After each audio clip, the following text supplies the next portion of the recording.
a regional hospital. None of them has a regional hospital.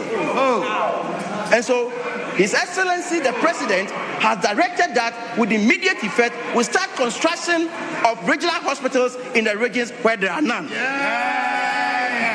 Mr. Speaker, as part of 2026 budget, we are going to begin, Mr. Speaker, and we are going to continue the abandoned health facilities. Mr. Speaker, the last regime or administration dotted a lot of uncompleted structures across the length and breadth of this country. His Excellency the President has directed that he will never abandon any ongoing project. We are going to finish those projects to give meaning to the investment. Mr. Speaker, you don't start projects just for the starting of its sake, without the real impact on the economy. Ask yourself, those abandoned hospitals, what is the value of it? Mr. Speaker, we are going to complete all those projects. Mr. Speaker, again, we admit as a government that government cannot do it all alone. That's right. And therefore, we are looking and seeking to bring the private sector on board. As innovative. Mr. Speaker, for example, it is this government directive that as part of getting all our hospitals retooled to have the right equipment, we are inviting the private sector in to do what we call equipment placement. So that we can get the required equipment at each hospital, whilst government is also going to procure more for the smooth running of our various health facilities. Mr. Speaker, it is our expectation that our colleagues on the other side, Mr. Speaker, will join us to celebrate this particular budget, to contribute meaningfully to this particular budget. Because, Mr. Speaker, if you check the budget, we are investing in people and they are the right places. We are just not dotting around infrastructure. Mr. Speaker, we target what we can complete. So if it is 3 regional hospitals we want to do, we start 3, we finish before we roll the next one. Mr. Speaker, as part of the Agenda 111, clearly in this budget, an allocation has been made. And not only has it been made, Mr. Speaker, again, we are also going to partner the private sector. Mr. Speaker, we are going to partner the private sector, bring them on board, complete them, equip them, and then manage them. What is important to His Excellency the President is the fact that the ordinary Ghanaian will have access to quality health care delivery. Mr. Speaker, I thank you for the opportunity.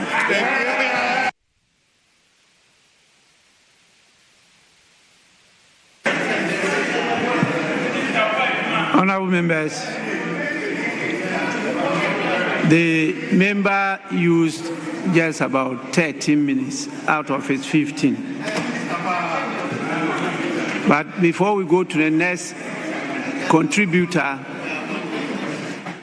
let me acknowledge the presence of our visitors. So far, I have from 3 institutions. The first is from the Learning Tree Foundation, led by the Chief Executive Officer, Rosemary Osei Kufuor. There are 60 in number coming from the Ayawaso West Wogon constituency. Please, they are at the left side of the speaker at the public gallery. On your behalf, I warmly welcome them to Parliament. And I congratulate the Chief Executive Officer for leading them here. Please, you are warmly welcome. You may resume your seats. We also have students from the Mawuli Senior High School, led by the teacher by name Christian Agbachi. There are 77 in number, coming from the whole central constituency. Straight ahead of me are the students. Please, you are also warmly welcome, and you may resume your seats.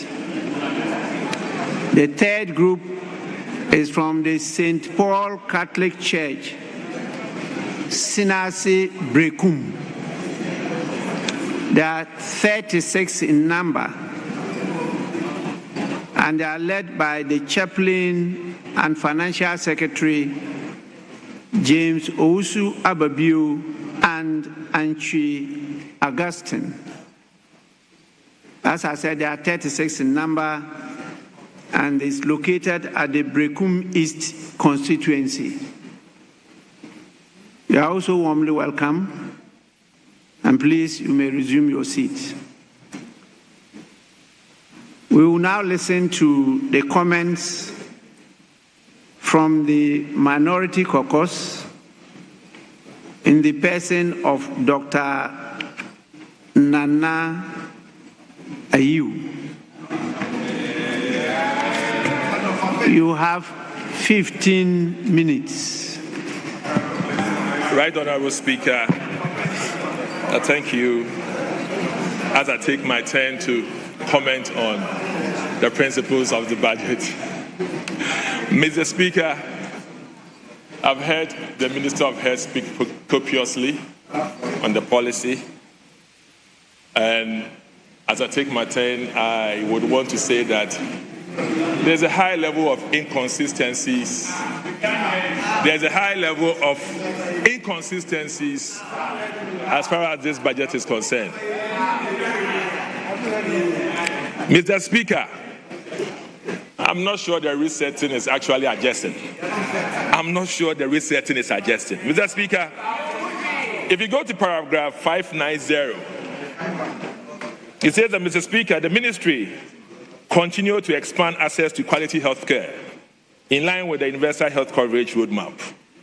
The National Health Insurance Fund was uncapped to provide stable financing for vaccines, essential commodities, HIV services, and free primary health care initiative under Mahama Care. Mr. Speaker, this paragraph, I will dissect it into two halves. The first half, Mr. Speaker, is talking about uncapping NHIF.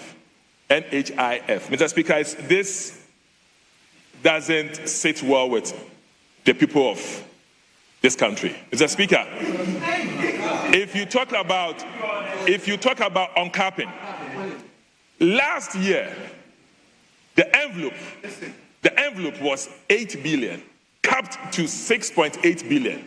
Of the 6.8 billion that was given to the NHIA, 6.5 billion was released to them, performance of 95.5%. Performance of 95.5%. Mr. Speaker, now, when you uncapped, the envelope size was 10 billion. It was revised to 8 billion. Mr. Speaker, when it was revised to 8 billion, you capped an amount of 20% for the Mahama Care Trust. Now, and that's by law, Mr. Speaker, that is by law. 20% of that amount was allocated for the Mahama Care Trust. Now, in essence, that was capping. Now, if you cap 20%, you have taken 1.6 billion out of 8 billion, and that itself remains 6.4 billion, which is woefully less of what we allocated to the NHIA last year. We gave them 6.8 billion, and you gave 6.4 billion. Mr. Speaker, as of now, 25th November, you have performed worse. Mr. Speaker, the allocation to the NHIA as of now is woefully under 4.5 billion. woefully under 4.5 billion. The allocation to the NHIA is woefully under 4.5 billion. Mr. Speaker, this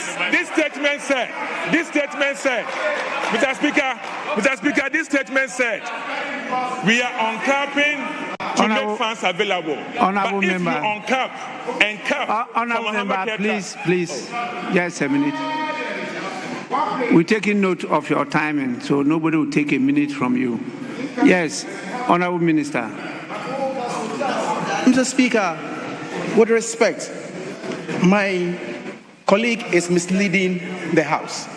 Mr. Speaker, as of today, as I speak to you now, the disbursement from the even allocation and the lodgement of funds in the National Health Insurance Levy and the fund stands around 7.5 billion and not 4 billion. Where is he getting the 4 billion from? Where? Mr. Speaker, this house is a house of records. You cannot be misleading the people like that. Thank you. Mr. Speaker, come on, bring it on. Honorable member, you may continue. Mr. Speaker, he may want to table the respective documents to the table's office. Otherwise, you are misleading us. Mr. Speaker, honorable members, you capped. To solve the problem, I want both of you to table your documents to solve the problem so that we know whether it's 4.5 billion or 7.5 billion. We just need your documents, and that's all. We'll solve the problem. Yes, but you may continue. Mr. Speaker, so if you uncap and make 8 billion available, and you further cap it by 20% to Mahama Care Trust. Now, what is actually available is not the 8 billion. It's actually 6.4 billion for NHIA to perform. That's the truth. So we cannot be here for you to write in the statement that the NHIF was uncapped to provide stable financing for vaccines, when you know very well that the uncapping was recapped and what is available is not actually what you are saying. So this one doesn't really sit well with the agenda resetting.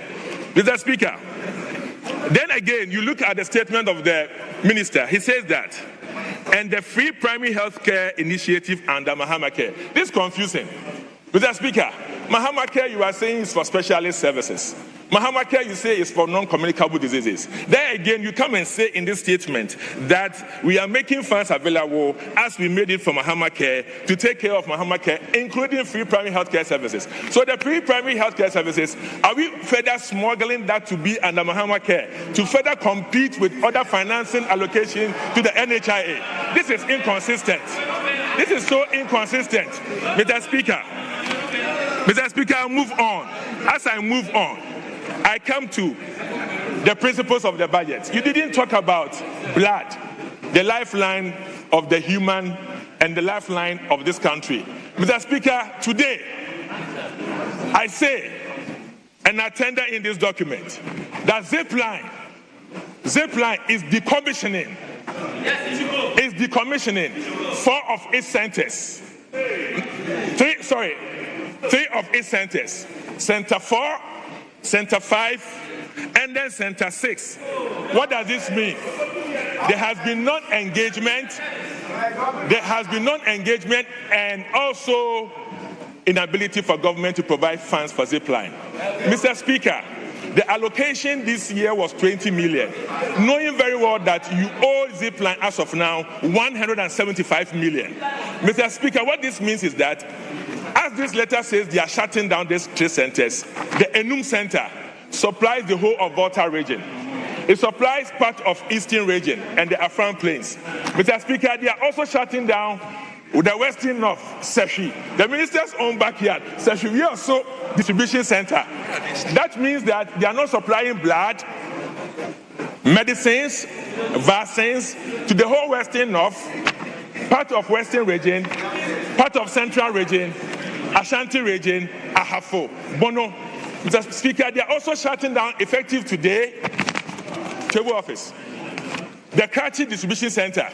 And that means that Karachi, part of Savannah, and also East Afram Plains. Effective today, people are going to die needlessly of shortage of blood, medication, vaccines. Mr. Speaker, the reasons why they are shutting down is because of the lack of funding. The resetting has made sure that there's no funding to the zipline entity. The resetting has made sure that these people are not supposed to provide services, and for that matter, zipline is best described as a comatose entity needing resuscitation, and that resuscitation they need for themselves is actually l'argent, money. They are not being given. Mr. Speaker, this news is terrifying to the ordinary person living in remote areas in this country. Mr. Speaker, as a matter of fact, we must do something urgently about it because the shutdown starts today. And this is not right. Something should have been done and something should have been mentioned of it in the principles of this budget. But that is not so. And I hope the minister will do something about this because life lost, especially a lot of emergencies that we have. Maternal death is all related to lack of blood and blood-related products. So this letter that is saying that you have not engaged them, and for that matter, they are shutting down, is worrying. And it is addressed to the Minister of Health, Mr. Speaker. Mr. Speaker, again, I go to the issue of recruiting of staff. Mr. Speaker, let's be honest with ourselves. This year, we are told in the budget that 13,500 nurses were placed on the payroll. Mr. Speaker, this document, August, this clearance was given to 15,200 nurses and midwives. And that was to take care of all those who graduated in 2020. Mr. Speaker, this year, about 6,700 of them had not been taken. And there was all these agitations. One of the staff even actually had to speak some sort of way that the minister was not happy. Mr. Speaker, we had to come in. But why would you sit for the opposition to come in on issue, to put pressure on you before you see the need to get to sort yourselves out? And what was the issue? The issue was just extension. Extension. If in any case, if you give a warrant and it expires, all you have to do is to extend it because of political reasons. Because of political reasons, they did not extend. And for that matter, as I stand here, Mr. Speaker, if I'm told by this budget that this year, they took 13,500, Mr. Speaker, this is not true. Any person who was placed on the payroll was regards to the allocation that was extended by last year. So what it means is that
Accra, are you ready for this? It's budget, it's culture, it's vibes, it's a feast. Get your appetite and your squad because it's time for Fufu on the Park. Adrian Pamba, downstairs 714*703# now to grab your tickets or visit our website to secure yours online. Tell a friend.